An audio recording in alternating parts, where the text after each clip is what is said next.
안녕하세요. 100세 시대 건강한 삶의 지혜에 대해서 말씀드리는 이정모입니다. 오늘은 명절 증후군 퇴치법에 대해서 말씀드리고자 합니다. 이제 설날이 6일밖에는 남지를 않았네요. 그런데 명절 때마다 떠돌아다니는 또는 각종 방송국에서도 흔히 볼 수 있는 용어가 명절 증후군이죠. 그게 무슨 말일까요? 명절을 통해 가지고 받는 스트레스로 정신적, 육체적인 증상을 느끼는 걸 말하게 되잖아요. 그런데 명절이 뭐예요? 우리가 살아있는 부모, 형제가 한자리에 모여서 조상님들을 기리면서 차례상을 올리는 과정을 수행하는 그러한 기회가 명절 아니겠습니까? 그런데 이러한 자리에서 스트레스를 받아가지고 하나의 증상으로 나타나는 이러한 현실, 이해가 되질 않죠. 명절 전후의 TV를 한번 보세요. 각종 방송국에서 명절에 받는 스트레스의 종류, 나타나는 증후군의 종류, 심지어는 명절이 끝난 뒤에 이혼율이 증가한다라는 데이터까지 여러분들이 보신 적이 있을 거예요. 그런데 명절의 의미로 본다고 보면은 정말로 이러한 스트레스를 받는다는 것은 참 이치에 맞지 않는다고 봅니다. 그러면은 우리가 명절 때 받는 스트레스의 요소를 한번 생각해 볼까요? 정신적인 요소 또는 육체적으로 누적 피로에서 나타나는 스트레스, 또 한 가지는 물질적인 요소, 이렇게 구분해서 한번 생각해 볼 수가 있겠죠. 먼저 정신적인 요소를 본다면요, 명절에 나한테 스트레스를 주는 주체가 뭘까? 한번 여러분들 스스로 생각해 보세요. 명절 때는 부모, 형제가 한자리에 모인다고 말씀드렸잖아요. 그러면 스트레스를 주는 주체도 부모, 형제가 아니겠습니까? 그런데 명절 때 평소에 보지 못하니까 한자리에 모여서 서로 얼굴을 보고 맛있는 음식을 준비해서 조상님들께 올리고 또 그거를 나누어서 먹으면서 담소를 나누는데 왜 스트레스를 받게 돼요? 그런데 일반적으로 어떻습니까? 명절이 다가오면은 본인 스스로 자꾸 이거 저거 안 좋았던 추억을 연상시키면서 스트레스를 만들어 가지 않습니까? 그런데 우리가 일생을 살아나가면서 대인관계에서 남남끼리도 이해를 하고 포용을 하고 배려를 하면서 관계를 돈독히 해나가는데 한 피를 받은 부모 형제 간의 갈등과 스트레스의 대상이 되어진다라고 보면 참 불행한 일이죠. 그래서 저는 그렇게 생각을 해봅니다. 스트레스는 옛날에 대가족 시대에서는 별로 이런 이야기가 있긴 있어도 많지 않았어요. 그런데 핵가족 시대를 살아나가면서 이러한 스트레스를 많이 받는다라는 게 공공연하게 TV에서 볼 수 있는 내용이죠. 핵가족 시대에 살다 보니까 아무래도 이기적인 또는 어떤 상황에 도달하게 되면 손익관계를 따지는 부모 형제 간에 여건이 되는 대로 정신적인 요소가 됐건 육체적인 요소가 됐건 경제적인 요소가 됐건 여건 되는 대로 본인이 성심성의껏 하는 것이지 어떻게 형제 간에 동서 간에 똑같은 능력과 가치관을 가질 수 있겠습니까? 편차가 날 수밖에 없거든요.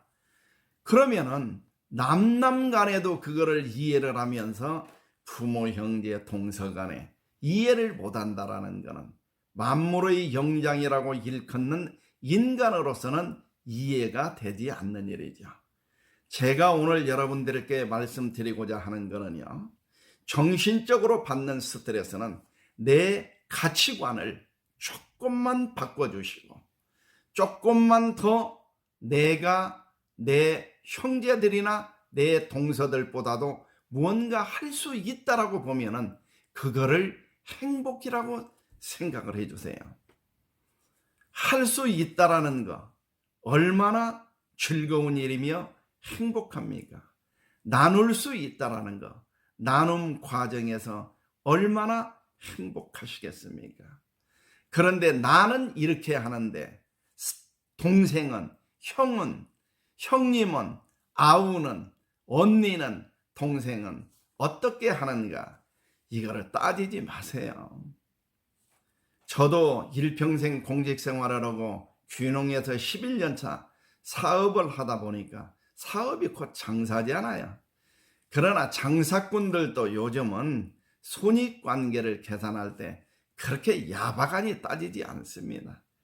부모, 형제, 동서 이러한 혈육과 연관된 가족들끼리는 좀 더 가치관을 바꾸고 함께 한다라는 생각 또는 나눈다라는 생각, 이러한 걸 가져주시면 좋겠어요.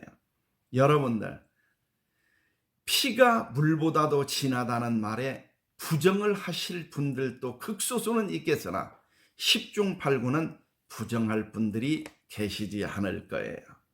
좋은 일이 있을 때는 남과 혈육관계가 구분이 되지 않지만 나쁜 일이 있을 때는 남과 혈육관계는 완연히 구분이 되어집니다.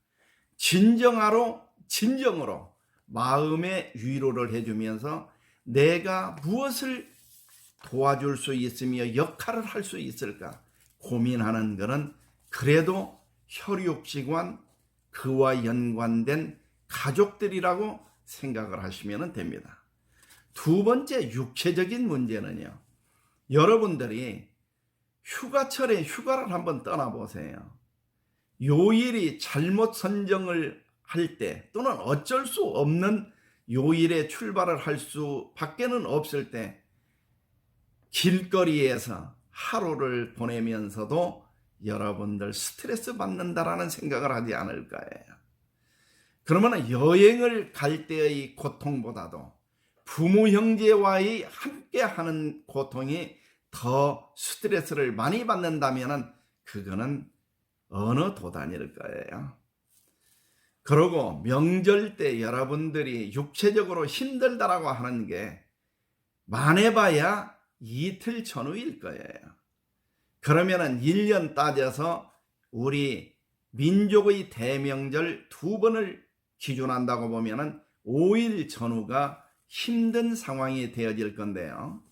봉사단체에 몸담은 분들은요, 김장을 해가지고 김치 봉사를 하거나 또는 연탄 봉사를 하거나 식사 대접을 하거나 정말로 힘들게 주변을 위해서 나눔 과정에서 육체적 피로는 비교도 되지 않으리만큼 힘이 들지만 1년에 수십 일을 하면서도 스트레스를 받지 않고 오히려 엔돌핀이 생성된다고 합니다. 우리 명절 때 받는 육체적인 피로감은 스트레스보다는 엔돌핀을 생성시키는 기회로 여러분들이 바꾸어 나가신다면 어떨까 싶습니다.